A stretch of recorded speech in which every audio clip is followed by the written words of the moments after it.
Hello friends, మనం previous క్లాస్లో evolution of Indian constitution టాపిక్కి సంబంధించి we discussed historical background and company rule and British crown రూల్లో వచ్చిన అన్ని చట్టాలని ఒక ఆర్డర్ ప్రకారం చూసినాం. అండ్ నౌ కంపెనీ రూల్లో వచ్చిన చట్టాలలోని ముఖ్య అంశాలు, ఇంపార్టెంట్ ప్రొవిజన్స్ ఏవైతే ఉంటాయో ఆ ఇంపార్టెంట్ ప్రొవిజన్స్ని మనం చాలా డీటెయిల్గా డిస్కస్ చేద్దామండి. సో వి ఆల్ నో, మనకు తెలుసు కంపెనీ రూల్ ఎప్పటి నుంచి ఎప్పటి వరకు జరిగిందో మనకు తెలుసు. ఎప్పటి నుంచి అంటే 1773 నుంచి 1858 వరకు కంపెనీ రూల్ జరిగింది.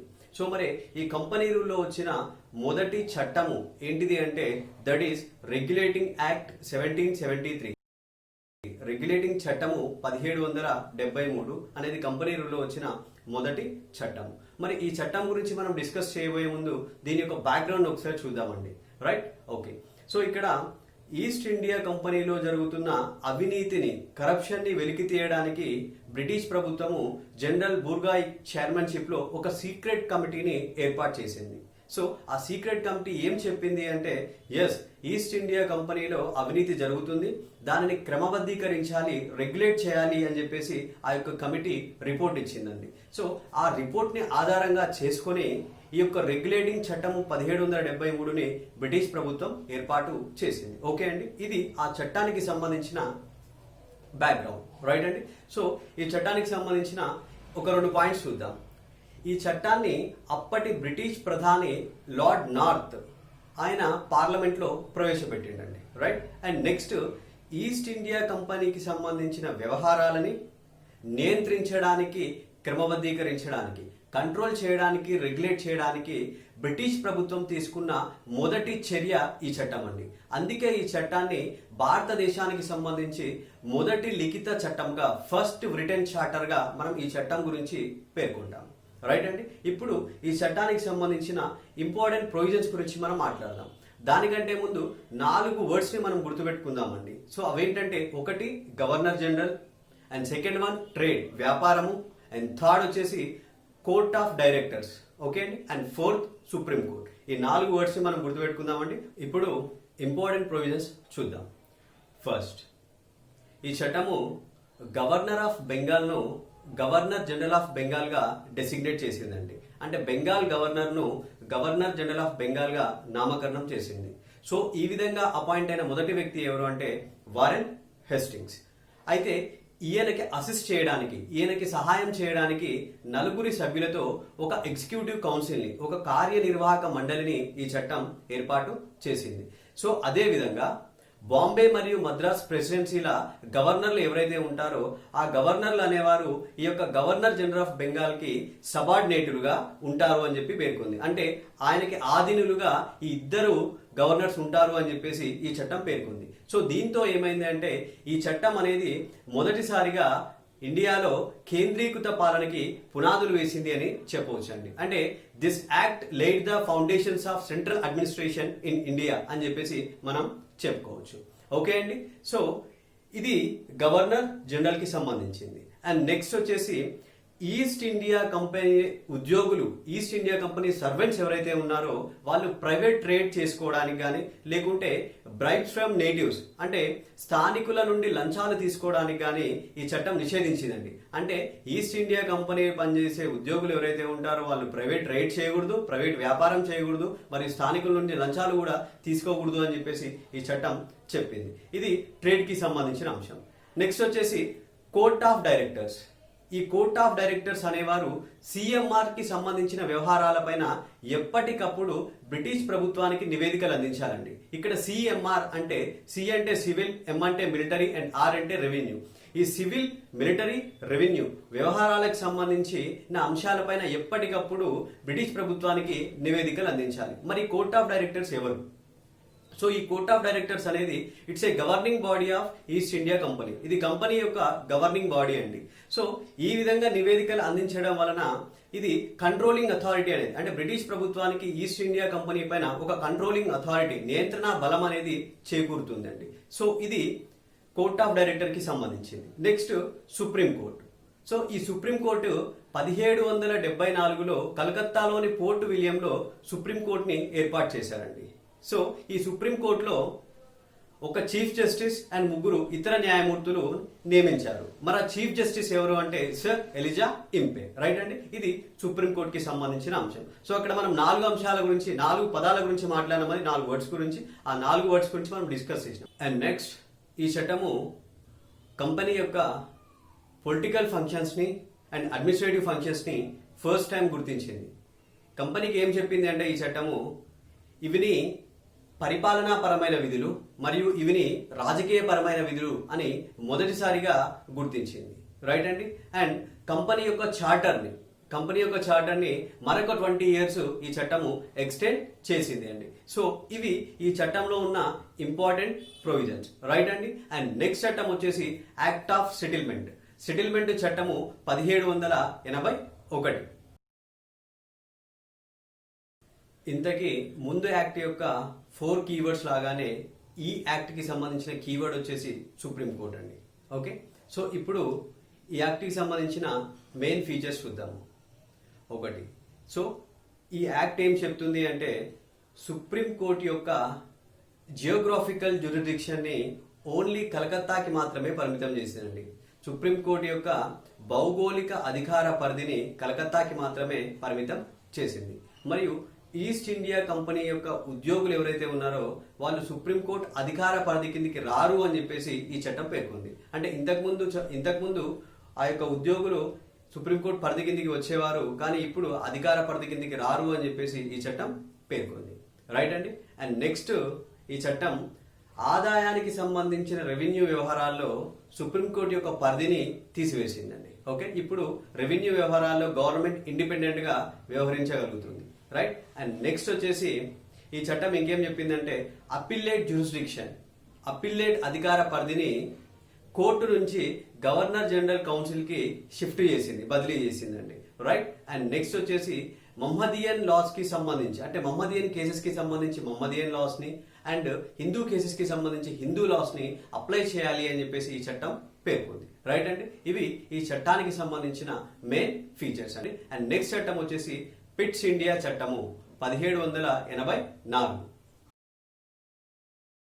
రెగ్యులేటింగ్ చట్టంలోని లోపాలను సవరించడానికి బ్రిటిష్ పార్లమెంటు ఈ యొక్క చట్టాన్ని ఆమోదించడం జరిగింది. మరి దీనికి పిట్స్ ఇండియా చట్టం అనే పేరు ఎలా వచ్చింది అంటే ఆనాటి బ్రిటిష్ ప్రధానమంత్రి అయిన విలియం పిట్ ఈ చట్టాన్ని ప్రతిపాదించడం వల్ల ఈ చట్టానికి పిట్స్ ఇండియా చట్టము అనే పేరు వచ్చింది, రైట్ అండి. సో ఈ చట్టానికి సంబంధించి కీవర్డ్ గా మనం డయార్కీ, ద్వంద్వ ప్రభుత్వాన్ని గుర్తుపెట్టుకుందామండి, రైట్. ఇప్పుడు ఈ చట్టానికి సంబంధించి మెయిన్ ఫీచర్స్ ని చూద్దాం.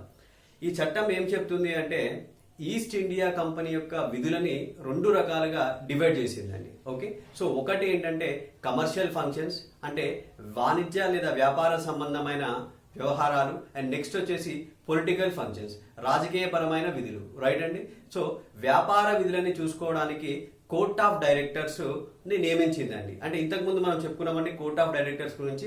సో వాళ్ళే ఈ కంపెనీకి సంబంధించిన వ్యాపార విధులని చూసుకుంటారు. నెక్స్ట్ రాజకీయపరమైన వ్యవహారాల కోసము ఒక కొత్త బాడీని ఏర్పాటు చేసిందండి. దాన్ని మనం బోర్డ్ ఆఫ్ కంట్రోల్, అంటే నియంత్రణ మండలిని ఏర్పాటు చేసింది. అంటే ఇక్కడ ఏంటి, వ్యాపారమైన విధుల కోసమేమో కోర్ట్ ఆఫ్ డైరెక్టర్ అండ్ రాజకీయపరమైన విధుల కోసమేమో ఈ యొక్క బోర్డ్ ఆఫ్ కంట్రోల్.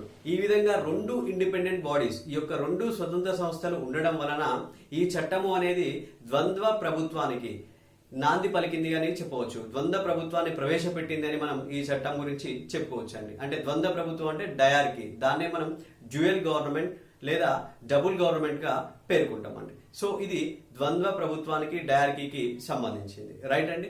నెక్స్ట్, ఈ చట్టంలో ఎగ్జిక్యూటివ్ కౌన్సిల్లోని సభ్యులు ఎవరైతే ఉన్నారో అంటే గవర్నర్ జనరల్ ఎగ్జిక్యూటివ్ కౌన్సిల్లోని సభ్యులు ఇంతకుముందు 4 ఉంటుండండి, వాళ్ళలో ఒకరిని తగ్గించి 3కే పరిమితం చేసింది, రైట్ అండి. సో అలాగే బాంబే అండ్ మద్రాస్ ఈ యొక్క గవర్నర్లు కూడా గవర్నర్ల కౌన్సిల్ ఏర్పాటు చేసుకోవచ్చు అని చెప్పేసి ఈ చట్టం పేర్కొందండి. నెక్స్ట్, భారతదేశంలోని కంపెనీ భూభాగాలను ఈ చట్టము బ్రిటిష్ పరిపాలిత ప్రాంతాలుగా పేర్కొంది. ఓకే అండి, ఇవి ఈ చట్టంలోని ఇంపార్టెంట్ అంశాలు, రైట్ అండి. అండ్ నెక్స్ట్ చట్టం వచ్చేసి చార్టర్ యాక్ట్ 1793, చార్టర్ చట్టము 1793. ఈ చట్టానికి సంబంధించి కీ పాయింట్స్ వచ్చి first one governor general, and second one పట్టణ స్థానిక వ్యవస్థలు, అండ్ థర్డ్ వన్ రెవెన్యూ కోర్టులు, and fourth one country trade, దేశ వాణిజ్యం. రైట్ అండి. సో ఇప్పుడు ఈ చట్టానికి సంబంధించి మెయిన్ ఫీచర్స్ ని చూద్దామండి. Okay, right. ఫస్ట్, బాంబే మరియు మద్రాస్ గవర్నర్లపై పూర్తి ఆధిపత్యాన్ని, బాంబే అండ్ మద్రాస్ గవర్నర్లపై పూర్తి ఆధిపత్యాన్ని గవర్నర్ జనరల్ ఆఫ్ బెంగాల్ కలిగి ఉంటాడు అని చెప్పేసి ఈ చట్టం పేర్కొందండి. ఓకే, సో దానివల్ల ఏమైందంటే ఆయన ఇతర ప్రెసిడెన్సీలకు కూడా ఆదేశాలను జారీ చేసే అధికారాన్ని ఆయన కలిగినాడు. సో దాంతో ఏమైంది, ఈ యొక్క గవర్నర్ జనరల్ ఆఫ్ బెంగాల్ యొక్క అధికారాలు విస్తృతం చేయబడ్డాయి, ఎక్స్పాండ్ చేయబడ్డాయి అని చెప్పేసి ఈ చట్టం ద్వారా మనకి అర్థమవుతుంది. రైట్ అండి. అండ్ నెక్స్ట్, సో ఈ చట్టంలో ఇంకో విషయం ఏం పేర్కొన్నారంటే, సో ఈ గవర్నర్ జనరల్ ఆఫ్ బెంగాల్ ఎవరైతే ఉన్నారో ఈయన తన యొక్క కౌన్సిల్ ఏదైతే ఉందో, గవర్నర్ జనరల్ కౌన్సిల్ ఏదైతే ఉందో ఆ కౌన్సిల్ నిర్ణయాలను అధిగమించి ఓవర్ రైట్ చేసి కూడా ఈయన తన సొంత నిర్ణయాలు తీసుకోవచ్చు అని చెప్పేసి ఈ చట్టం పేర్కొంది. రైట్ అండి. ఇది గవర్నర్ జనరల్ కి సంబంధించిన అంశం. నెక్స్ట్ పాయింట్ గా ఈ చట్టము ఫస్ట్ టైం పట్టణ స్థానిక వ్యవస్థలను అనగా మున్సిపాలిటీలకి చట్టబద్ధత కల్పించింది. రైట్ అండి. అండ్ నెక్స్ట్ పాయింట్, ఈ చట్టము ఈస్ట్ ఇండియా కంపెనీకి సంబంధించి రెవెన్యూ అడ్మినిస్ట్రేషన్ ని మరియు జుడిషియరీ పవర్స్ అంటే జుడిషియరీ ఫంక్షన్స్ ని ఇది వేరు చేసిందండి. అంటే రెవెన్యూ పరిపాలనని మరియు జుడిషియరీ న్యాయ విధులని ఇది వేరు చేసింది. సో ఈ విధంగా వేరు చేయడం వలన ఏమైంది అంటే మాల్ అదాలత్స్ అనేవి అదృశ్యమైపోయినాయి. ఇక్కడ మాల్ అదాలత్స్ అంటే రెవెన్యూ కోర్ట్సులు అనేవి అదృశ్యమైపోయినాయండి. సో ఈ విధంగా ఈ చట్టం చేసిందని మనం చెప్పుకోవచ్చు. ఇది రెవెన్యూ కోర్టులకు సంబంధించి. నెక్స్ట్, ఇండియాలో ఎవరైనా వ్యక్తులు కానీ ఈస్ట్ ఇండియా కంపెనీ ఉద్యోగులు కానీ వ్యాపారం చేయాలి అనుకుంటే వాళ్ళు ఈస్ట్ ఇండియా కంపెనీ నుంచి లైసెన్స్ తీసుకునే విధంగా ఈస్ట్ ఇండియా కంపెనీకి అధికారాన్ని కల్పించింది ఈ చట్టం. రైట్ అండి. దీన్నే ప్రివిలేజ్ లేదా కంట్రీ ట్రేడ్ అని అంటారు. సో కంట్రీ ట్రేడ్ అంటే ఇక్కడ దేశ వాణిజ్యం. రైట్ అండి. సో ఇది కంట్రీ ట్రేడ్ కి సంబంధించిన అంశం. అండ్ నెక్స్ట్ వచ్చేసి బోర్డ్ ఆఫ్ కంట్రోల్ యొక్క సభ్యుల యొక్క శాలరీస్ కానీ అలవెన్సెస్ కానీ ఇవన్నీ భారతదేశ రెవెన్యూ నుంచి చెల్లించబడతాయి అని చెప్పేసి ఈ చట్టంలో పేర్కొన్నారు. రైట్ అండి. సో ఇవన్నీ ఈ చట్టానికి సంబంధించిన ఇంపార్టెంట్ ఫీచర్స్ అండి. రైట్. అండ్ నెక్స్ట్ యాక్ట్ వచ్చేసి చార్టర్ చట్టము, చార్టర్ యాక్ట్ 1813. ఈ చట్టానికి సంబంధించి కీ పాయింట్స్ ఏంటంటే, ఫస్ట్ వన్ ఫ్రీ ట్రేడ్, స్వేచ్ఛా వాణిజ్యం. సెకండ్, ట్యాక్స్, పన్నులు. థర్డ్, మత మార్పిడి. ఫోర్త్, విద్య. ఓకే అండి, ఇవి కీ పాయింట్స్. ఇప్పుడు ఈ చట్టానికి సంబంధించిన మెయిన్ ఫీచర్స్ ని చూద్దాం. తేయాకు మరియు చైనాతో వ్యాపారం మినహా ఈస్ట్ ఇండియా కంపెనీ యొక్క ట్రేడ్ మోనోపోలీని అంటే వ్యాపార గుత్తాధిపత్యాన్ని ఈ చట్టం తగ్గించింది అని మనం చెప్పుకోవచ్చు అండి. అంటే ఈ యొక్క రెండు వ్యాపారాలు మినహా మిగతా వ్యాపారాన్ని ఏ బ్రిటిష్ పౌరుడైనా స్వేచ్ఛగా చేసుకోవడానికి ఈ చట్టం అవకాశం కల్పించింది. అంటే ఫ్రీ ట్రేడ్ కి, స్వేచ్ఛా వ్యాపారానికి ఈ చట్టం అవకాశం కల్పించింది అని మనకి అర్థమవుతుందండి. సో ఇది ఫ్రీ ట్రేడ్ కి సంబంధించిన అంశం. అండ్ నెక్స్ట్ పాయింట్ వచ్చి సుప్రీం కోర్టు యొక్క పరిధికి లోబడి స్థానిక ప్రభుత్వాలు, ప్రొవిన్షియల్ గవర్నమెంట్స్ ఏవైతే ఉన్నాయో అవి ప్రజలకి పన్నులు వసూలు చేసుకోవచ్చు. రైట్ అండి. సో ఇది ట్యాక్స్ కి సంబంధించిన అంశం. అండ్ నెక్స్ట్, భారతదేశంలోకి మిషనరీలని అలో చేయడం వలన చర్చిలు, విద్యాలయాలు అండ్ ఆసుపత్రులు ఏర్పాటు చేయబడి తద్వారా మత మార్పిడికి అవకాశం కలిగింది. రైట్ అండి. ఇది మత మార్పిడికి సంబంధించిన అంశం. అండ్ నెక్స్ట్, ఈస్ట్ ఇండియా పాలన కింద ఉన్న భారతీయుల విద్య కోసం 1,00,000 రూపాయలని ఈ చట్టం కేటాయించిందండి. సో ఇది విద్యకు సంబంధించిన అంశం. నెక్స్ట్, భారతదేశంలో సాహిత్య పునరుజ్జీవనానికి మరియు విజ్ఞానాన్ని ప్రోత్సహించడానికి ఫినాన్షియల్ గ్రాంట్లను కూడా అందించవచ్చు అని చెప్పేసి ఈ చట్టం పేర్కొంది. ఓకే అండి. అండ్ ఈస్ట్ ఇండియా కంపెనీలో భారతీయులకు కూడా ఉద్యోగ అవకాశాలు కల్పించవచ్చు అని చెప్పేసి ఈ యొక్క యాక్ట్ పేర్కొందండి. సో ఇవి ఈ యాక్ట్కి సంబంధించిన ఇంపార్టెంట్ ఫీచర్స్ అండి, రైట్. అండ్ నెక్స్ట్ యాక్ట్ వచ్చేసి చార్టర్ చట్టము 1833. ఈ చట్టానికి సంబంధించి కీ పాయింట్స్ ఏంటంటే, first governor general of India, second Indian law commission, third civil services, fourth trade, and fifth slavery, బానిసత్వం, రైట్ అండి. ఇప్పుడు ఈ చట్టానికి సంబంధించిన మెయిన్ ఫీచర్స్ని మనం చూద్దాం. ఈ చట్టం గవర్నర్ జనరల్ ఆఫ్ బెంగాల్ హోదాను గవర్నర్ జనరల్ ఆఫ్ ఇండియాగా మార్చిందండి. ఓకే, సో మొదటి గవర్నర్ జనరల్ ఆఫ్ ఇండియా ఎవరు అంటే విలియం బెంటింగ్. సో ఇతనికి అన్ని రకాలైన అధికారాలని కల్పించింది. అంటే సివిల్, మిలిటరీ, రెవెన్యూ, ఈ అన్ని అధికారాలని ఇతనికి ఈ చట్టం కల్పించింది. సో అలానే బాంబే అండ్ మద్రాస్ గవర్నర్ల యొక్క లెజిస్లేటివ్ పవర్స్ని, అంటే శాసన అధికారాలను రద్దు చేసి వాటిని ఈ యొక్క కార్యనిర్వాహక మండలి అంటే ఎగ్జిక్యూటివ్ కౌన్సిల్తో కూడిన గవర్నర్ జనరల్ ఆఫ్ ఇండియాకి ఆ యొక్క శాసనాధికారాలని కల్పించింది. అంటే మొత్తానికి అక్కడ వాళ్ళకి శాసనాధికారాలు లేవు, మొత్తం ఓవరాల్గా ఇండియా పైన శాసనాధికారాలు ఎవరికి కల్పించింది అంటే గవర్నర్ జనరల్ ఆఫ్ ఇండియాకి కల్పించింది. సో దీనివల్ల ఏమైందంటే ఈ చట్టము భారతదేశంలో కేంద్రీకృత పాలనకి, ఒక సెంట్రలైజ్డ్ అడ్మినిస్ట్రేషన్కి తుదిమెట్టుగా మనం దీన్ని చెప్పుకోవచ్చు, రైట్ అండి. అండ్ నెక్స్ట్ ఈ చట్టము గవర్నర్ జనరల్ ఎగ్జిక్యూటివ్ కౌన్సిల్ సభ్యుల సంఖ్యని ఇంతకుముందు 3 ఉండే ఒక సభ్యుని పెంచి మొత్తం 4 చేసిందండి. సో ఆ యొక్క 4వ సభ్యునిగా లా మెంబర్ని తీసుకుంది. సో ఆ విధంగా 4వ సభ్యుడిగా లా మెంబర్గా నియమించబడిన వ్యక్తి ఎవరు అంటే మెకాలే అండి. ఇతనికి టెంపరవరీ పవర్స్ ఉంటాయండి, పరిమితమైన అధికారాలతోని ఈ యొక్క లా మెంబర్ని తీసుకున్నారు, రైట్ అండి. ఇది గవర్నర్ జనరల్ ఆఫ్ ఇండియాకి సంబంధించిన అంశం. అండ్ నెక్స్ట్ వచ్చేసి Indian law commission.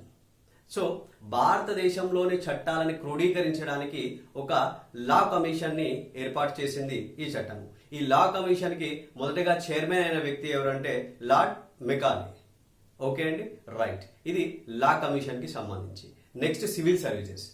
Civil services నియామక పద్ధతిలో ఓపెన్ కాంపిటీషన్ సిస్టమ్, దీన్నే మనం ఓపెన్ మెరిట్ సిస్టమ్ అని కూడా అంటారు, దీన్ని ప్రతిపాదించారండి. కానీ కోర్ట్ ఆఫ్ డైరెక్టర్స్ వ్యతిరేకించడం వలన అది అమల్లోకి రాలేదు. అండ్ నెక్స్ట్ ఈస్ట్ ఇండియా కంపెనీకి సంబంధించి ట్రేడ్ యాక్టివిటీస్ ని మొత్తం రద్దు చేసింది. అంటే అది తేయాక్తో వ్యాపారం కావచ్చు, చైనాతో వ్యాపారం కావచ్చు, అన్ని రకాల వ్యాపారాలను రద్దు చేసి ఈస్ట్ ఇండియా కంపెనీని ఒక అడ్మినిస్ట్రేటివ్ బాడీగా మాత్రమే చేసిందండి. అంటే ఒక పరిపాలనా సంస్థగా మాత్రమే ఈస్ట్ ఇండియా కంపెనీ ఉంది, రైట్ అండి. ఇది ట్రేడ్ కి సంబంధించిన అంశం. నెక్స్ట్ భారతదేశంలో ఈ చట్టం బానిసత్వాన్ని రద్దు చేసిందండి. కానీ లార్డ్ ఎలిన్బరో దాన్ని వ్యతిరేకించడం వలన అది అమల్లోనికి రాలేదు. ఇది స్లేవరీకి సంబంధించి, బానిసత్వానికి సంబంధించిన అంశం. క్లియర్ అండి. అండ్ భారతదేశంలోకి యూరోపియన్లు ఎలాంటి నియంత్రణ లేకుండా వచ్చి ఆస్తులని మరియు భూభాగాలని సంపాదించుకునేటట్లు అవకాశం కల్పించింది ఈ చట్టం అండి. సో దీంతో భారతదేశంలో బ్రిటిష్ వలస రాజ్య స్థాపనకి చట్టబద్ధత కల్పించినట్టు అయిందండి. మొత్తానికి భారతదేశం అనేది బ్రిటిష్ కాలనీగా మారింది అని మనం చెప్పుకోవచ్చు, రైట్ అండి. సో ఇవి ఈ చట్టానికి సంబంధించిన ముఖ్య అంశాలు, రైట్ అండి. అండ్ నెక్స్ట్ యాక్ట్ వచ్చేసి చార్టర్ చట్టము 1853, 1853. 1853 చార్టర్ చట్టం అనేది చార్టర్ చట్టాలలో చివరి చట్టం.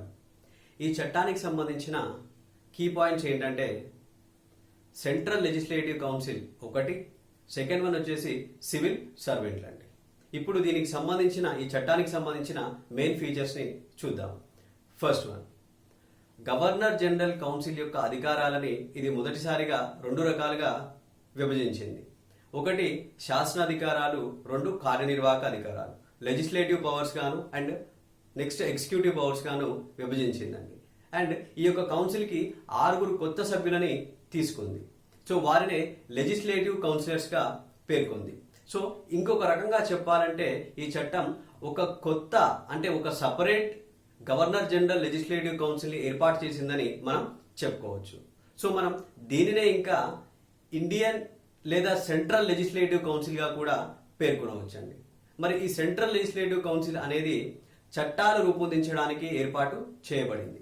ఇది బ్రిటిష్ పార్లమెంట్ వలె తన విధులను నిర్వర్తిస్తుంది కాబట్టి ఈ యొక్క సెంట్రల్ లెజిస్లేటివ్ లేదా ఇండియన్ లెజిస్లేటివ్ కౌన్సిల్ని మినీ పార్లమెంట్గా పేర్కొన్నారు.